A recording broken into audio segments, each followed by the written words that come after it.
Let me ask you a quick question. Can you read a 459-page book in one sitting? And if you can, what keeps you riveted to such a story? Well, that was my experience that I'm about to tell you about with The Lieutenant's Girl by Shari J. Ryan. I started this book maybe about 9 o'clock last night, and I literally read it cover to cover in one sitting. Now, I will give you a little bit of a cheat that I do is I often use Kindle text to speech. And that's what I did in this book because I do it quite a bit. But I sat here in this recliner and I didn't move until that I finished that book or this book. Now, in The Lieutenant's Girl, no, let me talk about Shari J. Ryan for a minute. She's a relatively new author to me, but I just read three books that were written, one story written from three perspectives, and I loved those books. So quite naturally, I knew that there was a very good chance that I was going to love this one, and I did. Now we have Everett and we have Elizabeth, and he is a lieutenant, and Elizabeth is the daughter of a commander, and they are living in Hawaii. And one thing that her father has insisted, they live on base, is she could not date a soldier. But Elizabeth is 20 years old, living under her father's thumb, so to speak, as far as his rules, his house, his rules. And meanwhile, Elizabeth is training to become a registered nurse.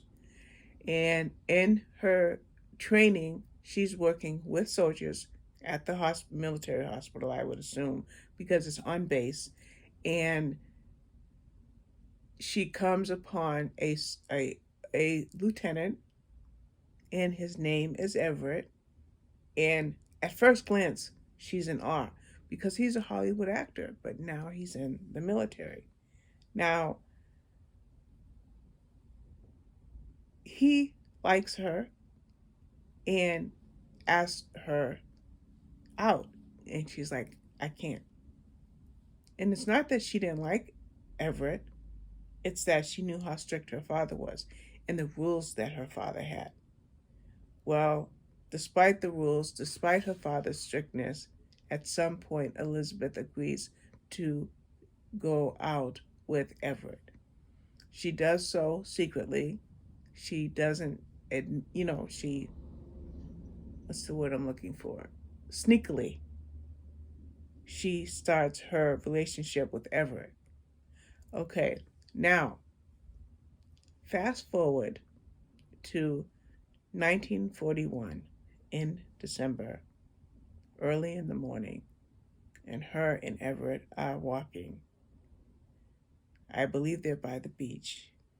And he says to her, shh,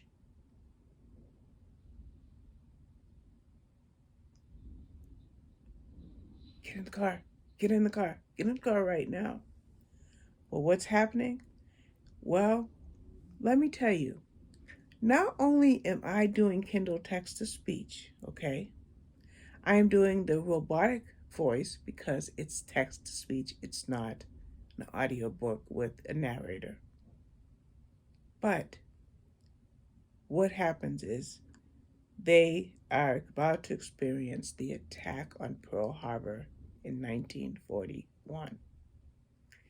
And I was floored at the dramatic effect, the reenactment of what happened at Pearl Harbor in this book. Now, when this happened, and anything that you have read over the years, or seen on television, or studied, or your history when you were in school, movies that you may have seen, we all know that Pearl Harbor was the attack on Pearl Harbor by the Japanese was devastating, undeniably, unbelievably. incredibly devastating. Thousands of lives lost, including that of civilians. Now, let's talk a little bit more, and I'm not going to just, bury that under the rug and say, okay, that's all. No, because that's not it. But let's just talk a little bit about Elizabeth's home life. Elizabeth lost her mother a few years before, and she always grew up wanting to be a journalist. But her mother was a nurse and she cared for many people. So Elizabeth decided to honor her mother. She would follow in the footsteps and become a nurse. She's living with her father and her twin brothers, James and Louis. And her father is strict, in most cases emotionless, but the thing is Elizabeth is loyal. And in that loyal sense that Elizabeth has is she cares for her father and her brothers, all while training to become a nurse, all while hoping that she can do as much as she can do when it comes to the war efforts. Now, there's the how do I put it? I want to say the tragedy of Pearl Harbor, but that seems so soft, and I don't want to discount it. But it's a pivotal moment in Elizabeth's life, and she makes a decision, and this decision creates further conflict with her already strict father. Now, most of the book takes place during those years of World War II, but there are some chapters where you have a character who's being interviewed, and it doesn't take long for you to know that this character has Alzheimer's. And who is this character that's being interviewed? And what is the significance of bringing in a modern day point of view in this book? And what happens to Elizabeth and Everett during the course of the war, especially after that pivotal moment that Elizabeth makes a career decision? We all know that the attack on Pearl Harbor took place on December 7th, 1941.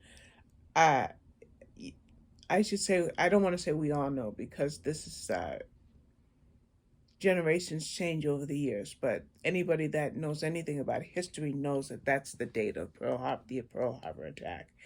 And I'm telling you, this book was so impressive to me. I felt that our author, Ms. Ryan, did a great job on making that attack real and allowing us to see how it impacted the lives of Elizabeth and Everett. I also like the fact that she was going to do her basic training at Fort Devens, and I have to say this. My Uncle Hugo was in the Army when I was a kid. And as a matter of fact, a lot of my family were in the military. And he lived on Fort Devens on the base with my aunt and his 4 children, which they are my second cousins because my Uncle Hugo was my great uncle. Well, me and my siblings spent a week on the base, on Fort Devens, the Fort Devens base when I was a kid. We spent time on the base. And so when Fort Devens comes up in this book, I just have to throw that in there. Sorry about that. So this thoroughly enjoyable book by Shari J. Ryan is something that I will remember for a long time, not just due to the attack on Pearl Harbor, but on how Elizabeth and Everett were able to keep this love alive that they formed quickly, and how those chapters that talk in present day and that interview that's going on in present day, very, very well done. So this review is going on close to 10 minutes, so I'm going to stop now, but I want to thank you for watching, and believe it, I'll be back with more. Bye-bye.